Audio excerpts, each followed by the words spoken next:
Hello everyone, my name is James and I'm with King's Fine Woodworking. Today's project is a queen-size sleigh bed made out of oak. One of our viewers had contacted me about a custom piece and I thought it would make a fantastic video. The project features mortise and tenon joinery, knockdown construction, and a little bit of custom work, including creating the round dowel portions for the top of the headboard and footboard, which are actually quite easy to do, and I'll show you how. And I think that's probably the funnest place to start, making the 4-inch and 5-inch dowels. I got some 8/4 stock for that, which had already been milled perfectly flat, and so we're going to start by gluing that up.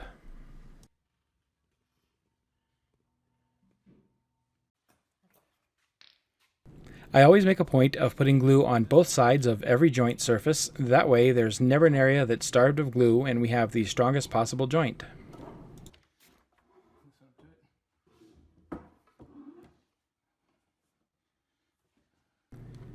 We're going to go ahead and glue both the headboard piece and the footboard piece together in the same set of clamps and just use a whole bunch of extra clamps to keep it secure.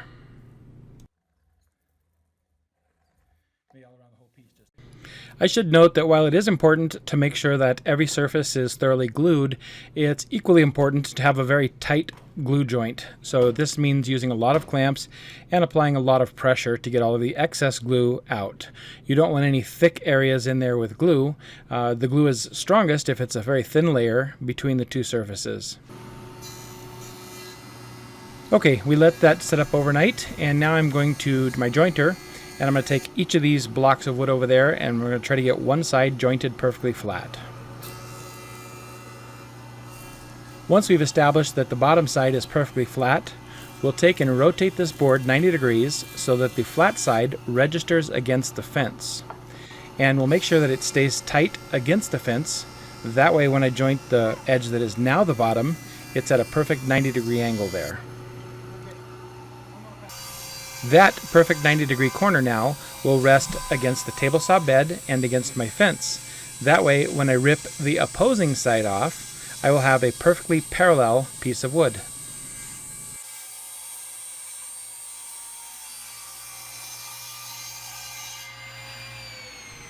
And most table saws wouldn't be able to cut through something this thick all at once, so we'll just flip it over and cut the other part off the other side.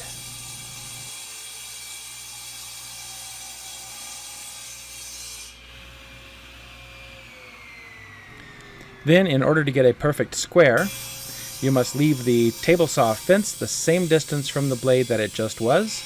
We'll rotate your board 90 degrees and we'll cut off the excess now in this direction. That'll leave us with a square.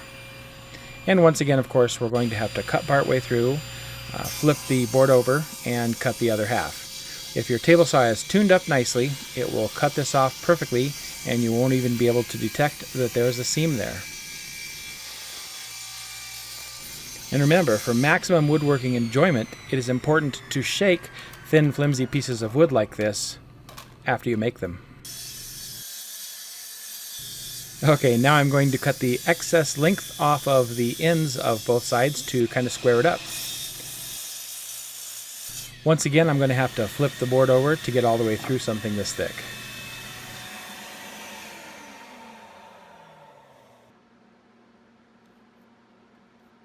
Okay, now for the fun part. We are going to take these squares and we are going to turn them round. There are a variety of jigs that a person could build to turn something round if they don't have a lathe. And I have attempted in the past to turn something this size round, but it's just too heavy for most of those jigs. And these things being over 5 feet long are far too big for my lathe. So I'm going to show you a slightly different technique that's really just as easy and practically perfect.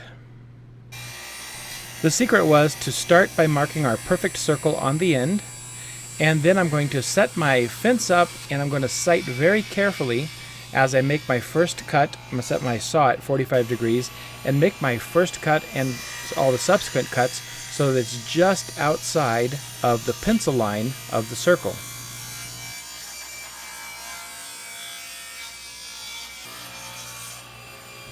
And we'll just keep going in this fashion, rotating the piece and cutting again, and sighting it very carefully to make sure we don't cut into our pencil line. We want to be very close, even right up on it, but we don't want to cut into it.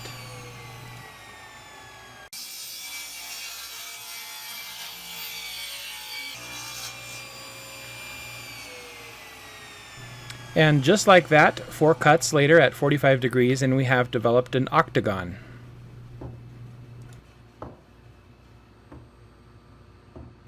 For the next step, I'm going to change the angle on my saw to 22.5 degrees, which is half as much as the 45.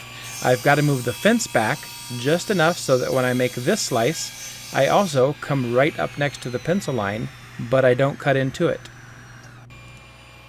It helps if you can have someone at the far end sight it for you, and they can tell you if you're right on the pencil line or not, and if not, then for the first cut you could adjust your fence a little bit if need be. Now once you have your first cut done, you don't actually want to change your fence again, you just want to leave it there and then rotate through the next series of 8 cuts to turn your 8-sided figure into a 16-sided figure. It may sound a little tedious, but in fact it's really not. I think there were 12 cuts total, and it probably took us about 5 to 10 minutes at most for each one of these 2 boards. So it's not really that big of a task.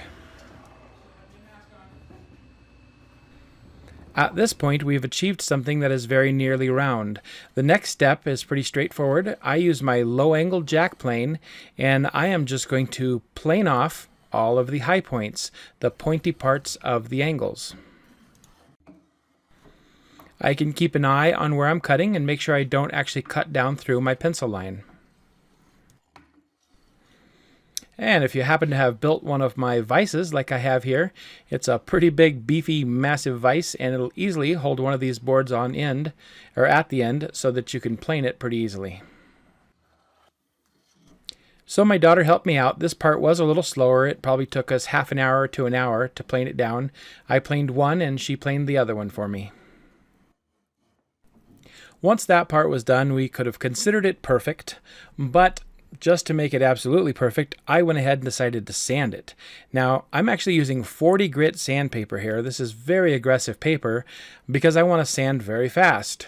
So I've got this set up in my random orbit sander, and I'm just going to run it on the round piece of wood here and just kind of roll the wood as I move the sander along.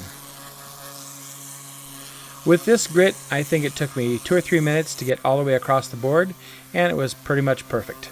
After that, I moved up to 60, then 80, and finally to 100, and I think 150 grit, and we called it quits there.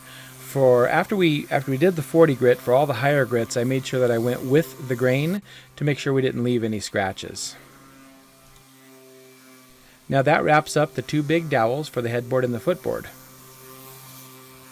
The next part of the project is I'm going to make the 4 legs. We did create a plan for this project, and I do have plans available for sale. They are located, there's a link to them in the description below. And as part of the plan, there is a PDF file for a template that you can print out. It's full scale, 1:1 ratio. If you print it out and tape it together, then you can cut it apart, and it's an exact template to build this bed. With the PDF, you could go down to a print shop and have a printer print it for you in large scale, or you could simply print it on your printer. It'll print up into a variety of pieces, and which you'll cut out and join them together to make the full-size piece. I chose to print it on photo paper, which is pretty stiff. There's the photo bomber. She can't help but smile. I just printed on photo paper, which is pretty stiff, so it was a little bit easier for us to draw around.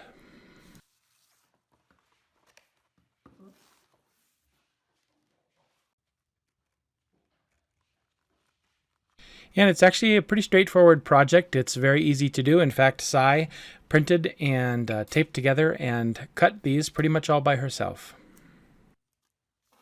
So now I'm going to take the paper template, which we printed, and I'm going to transfer that to a piece of MDF. MDF is medium density fiberboard. I'm going to cut it out and tape it here, and I'm going to trace this onto the MDF, and the MDF template is the one that I'm going to use to make my oak legs with.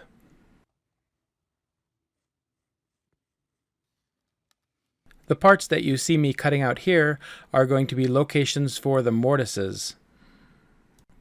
And the hole that Cy is drawing the circle there for, that's going to be where the round dowel tenon fits into the top of the leg.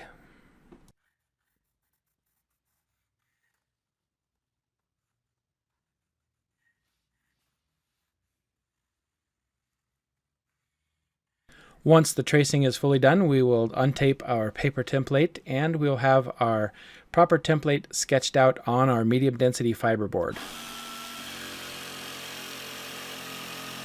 So I'm just going to use a jigsaw to cut this out roughly and separate our leg from this giant piece of MDF.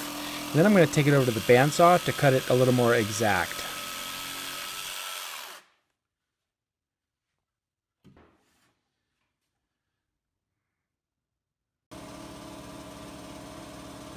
So if you don't have a bandsaw, don't worry about it. You most certainly can cut it with a jigsaw. You just have to go a little bit slower, and you have to maybe sand the edges a little bit more or file the edges a little bit more, because this template needs to be made perfectly. So even when I'm cutting it with the bandsaw here, even though I have a little bit more control than I might have with a jigsaw, I'm going very, very slowly. I want to stay just barely to the outside edge of my pencil line and go with nice, slow, even cuts. This is important because this piece of MDF here is actually the template. It's the template that I'm going to cut the oak legs from.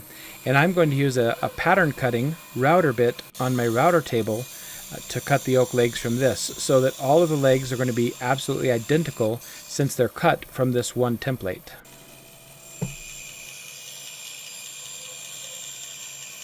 Now, once I finish cutting the template out on my bandsaw, we can do one of two things. If you have an oscillating spindle sander, you can take it over to there and very carefully sand all of the edges so that they're perfectly smooth right down to your pencil line. Alternatively, you could use a belt sander. And for the long straight sections, I'll go ahead and use my random orbit sander as well. This is part of the project where you want to take your time and sand it by hand if need be, whatever it takes to get a nice, smooth, perfect edge.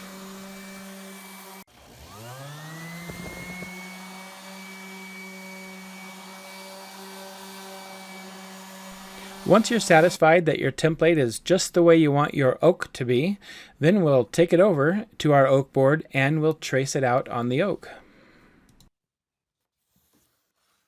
And while we're doing that, I just want to say thank you to all of my Patreon supporters. You guys really mean the world to me. It really means a lot to us that you help support our channel. This is something that we really love doing, and your help is appreciated tremendously. Thank you. I also need to say thank you to everybody who buys plans from us and everybody who buys the materials and supplies they need through our Amazon links in the description. All of those also go to help support our channel, and we're deeply thankful to everyone who does that.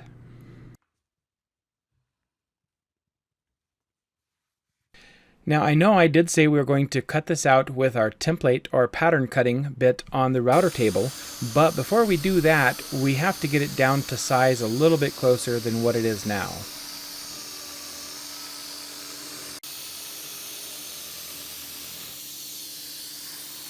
So I'm using my jigsaw to cut it down to within maybe about 1/4 of an inch or less of the line all the way around. I want to make it big by about 1/4 of an inch. And there you can see we have a couple of legs that are cut out and ready for the next step. So for this part, I'm going to apply some double-sided tape, and this is fantastic stuff. I actually have a link in the description to this, actually, as well as pretty much everything I used for this project. There's a link to the items in the description in case you're interested. But I'm going to use it generously around the piece. You basically apply the tape and then you peel off the top portion so it's double-sided.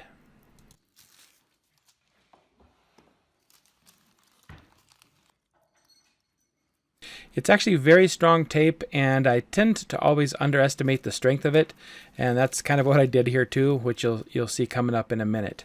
But once we have all the tape down, then we'll take our template piece and we'll put it on there. And we want to make sure we kind of center it in the oak board there so that we have some of our oak sticking out from the edges all the way around. So just in case the tape isn't enough, sometimes I will pre-drill a couple of holes and put a couple of screws in to make sure the tenon is securely attached.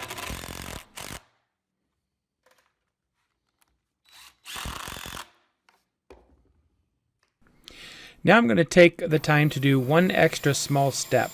I happen to have a pattern cutting router bit, which is a great big giant beast of a bit, a spiral cutter, and it would very easily trim the excess oak that you see here off for me.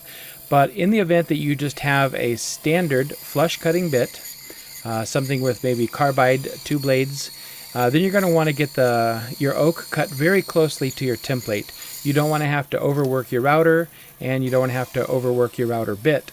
So it's a good idea to go back to your bandsaw or back to your jigsaw and trim off some of the extra oak. After that, we will take it over to the pattern cutting bit on the router table. So this pattern cutting bit is the big daddy of them all. In fact, it's called the Big Daddy pattern cutting router bit. It's made by William Ing. If you don't know who he is, he's a great woodworker. I'll put a link to this router bit in the description below. But you don't necessarily have to buy this one. It is a little bit costly. Any flush cutting router bit will work. But as you can see here, this is a big spiral cutter, and it really hogs out that material fast.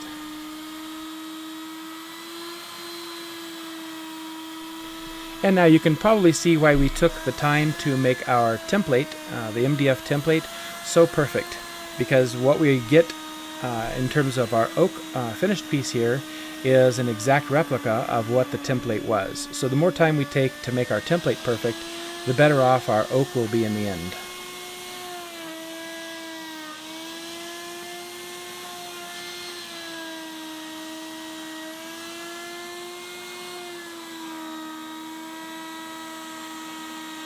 If you've ever tried to flush cut or flush trim cut oak that was 1.5 inches thick, especially around the end grain, you've probably never seen it cut quite this fast unless you've had a big monster bit like this.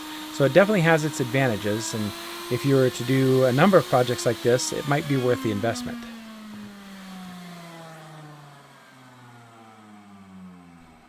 And I think that looks pretty good overall there.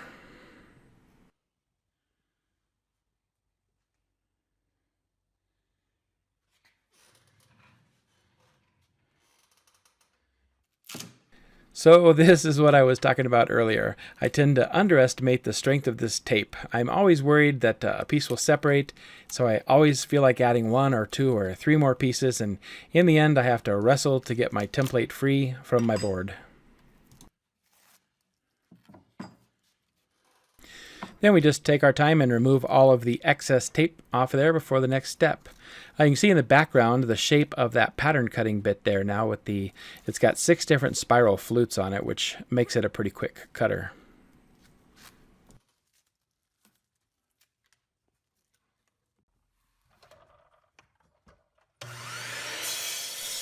Okay, so with the legs wrapped up, I am going to move on to the rails. We have a rail that goes across the headboard and a rail that goes across the footboard, and then the 2 main side rails which will connect the headboard and footboard.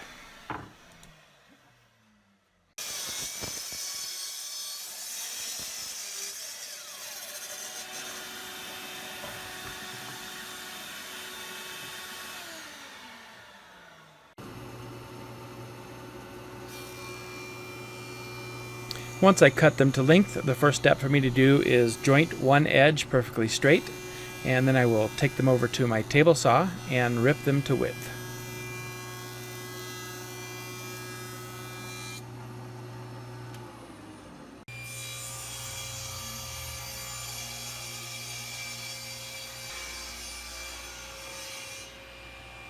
Alright, at this point we have managed to cut all of the components for the bed. So I have piled them up over here to take a quick look at them before the next step. There's the plan that we created, and here are all of the pieces: the rails, the round dowels, the 4 legs, and my oldest and youngest daughter, who've been helping me on the project.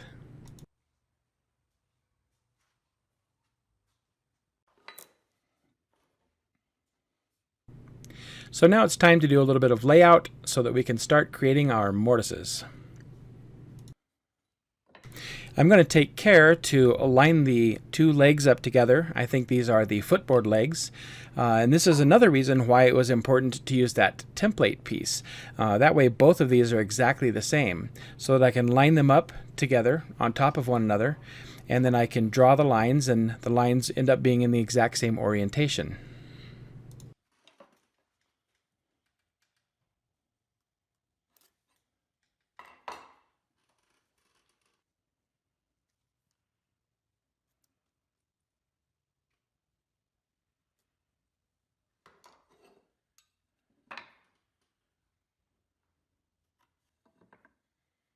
This is the flat spot where the rails that attach the headboard and footboard together will be mortised into the legs. With the layout done, I'm going to clamp one of the legs in my vise, and I'm going to attach this jig. It's a pretty simple jig, really. It looks like it's complicated, but it's just a platform that perfectly fits the width of the piece of wood that I'm going to mortise into, and I've got a little border all the way around the top, also out of MDF, that's going to contain my router.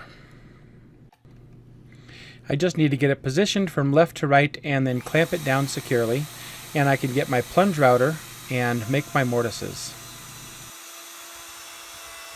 I have a 1/2 inch spiral upcut router bit in my router right now, and I'll put a link to one of those in the description. Actually, I'll put a link to 2. I'm using a high-speed steel one, which burns quite a bit in really hard woods. You can get a carbide one, which won't hardly burn at all and cuts a little bit faster and neater. But of course, the carbide costs a little bit more money, so there's a trade-off there. And you can see the MDF boards that I have glued and stapled in around the top. Those are just there to contain the router so that I have a positive stopping and starting point, and it won't go from side to side. It keeps my mortise nice and straight. I did make this cut in 2 or 3 depth passes to get down to the depth that I wanted, so it was a little bit less strain on my bit, and that's all there is to it. It's pretty simple to cut a mortise. And my cousin Steven is over here helping me out today. He's actually a pretty talented young woodworker, and he's one of the guys who helped me build my shop. He helped me put up the big heavy ridge beams that go up on the top. So without him, I don't think I could have gotten that done. And you can probably see here after he's made a couple of cuts, he's lowering the depth a little bit more, and he's going to take the final pass at this point.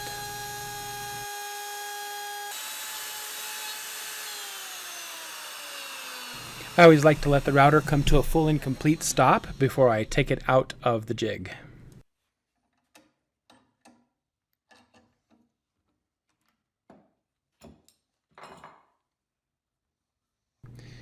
And we'll take a close-up look at his mortise here. I'm sure it's probably only half as good as mine, but you know, I think it'll probably do. Okay, yep, only half is good, that's for sure. Okay, on to the next step here. I'm going to cut a couple of more pieces of the MDF here to make 2 more template guides. Basically, the first one that I made is a little bit too small for me to cut the slots all the way through them for them to act as a safe enough template for me to make the side mortises. So it'll become obvious what I'm doing here in just a minute, but I'm going to make 2 bigger ones. We're going to follow the same procedure that we did before. We're going to rough cut this template out to probably about 1/4 inch bigger all the way around, and then we're going to attach the original template piece to it with some double-sided tape, and then we're going to take it over to the router table, use the template pattern cutting router bit, and cut it to be an exact match.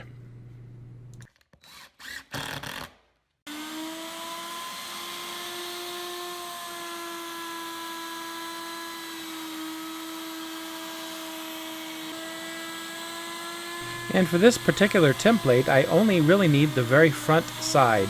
because that's what I'm going to use to register off of, is just the front side. So the back can just stay big and square, it doesn't really matter. Now we're going to cut out the slots, which are going to be the locations for where the mortises will go in the side of the legs. And I'm essentially turning this particular template into a router jig itself.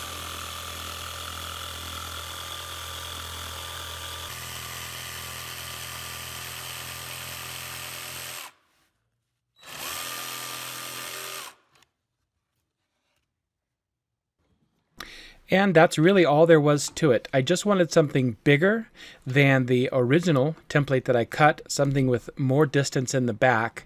And I'm going to line this up over the leg. And this is the reason I cut it out with the template cutter, because this way I can line it up so that it's a perfect fit. I just needed more space in the back to turn this into a jig for routing these mortises in the side.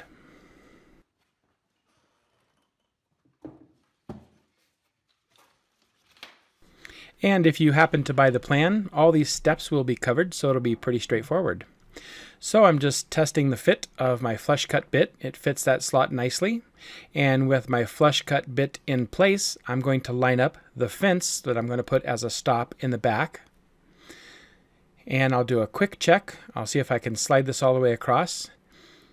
Once that's the bit straight, and it slides all the way across while perfectly touching my fence in the back. So that back fence is going to be my guide for cutting the mortise. And then I've got a stop on the right and a stop that I've clamped down on the table there on the left. And that's all I need to do to cut the slot.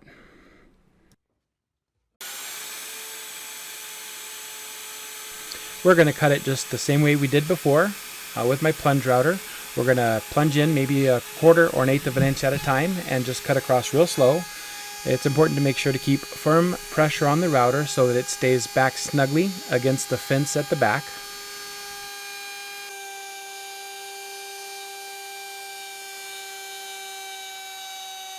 And we'll go from one edge to the other, lower the depth, and go back and forth a few times until we achieve maximum depth.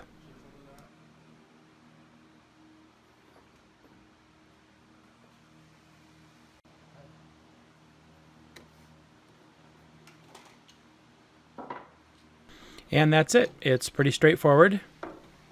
We'll just unclamp it and we can take a look at it, make sure it looks okay, and we'll proceed to our second piece.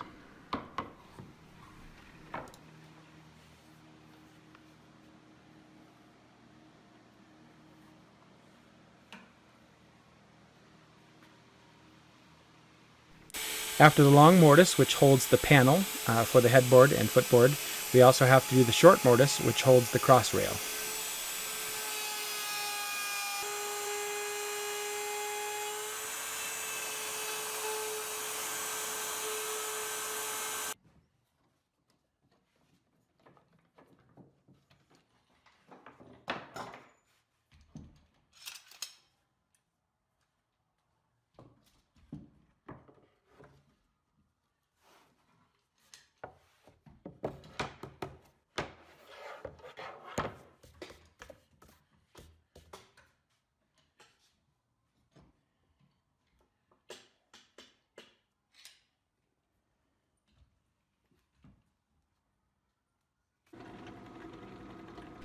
After those, I will go over to my drill press, use a Forstner bit to drill out the mortise that's going to hold the tenon from the large round dowels that we created earlier.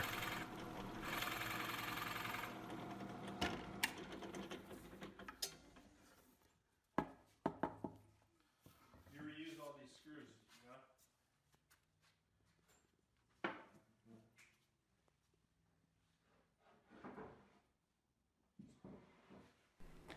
So Cy looks quite pleased with all the work we've accomplished up to this point. That concludes the legs and all of the components for the bed. I hope you enjoyed it, and I hope you'll come back next week to see the conclusion of the project.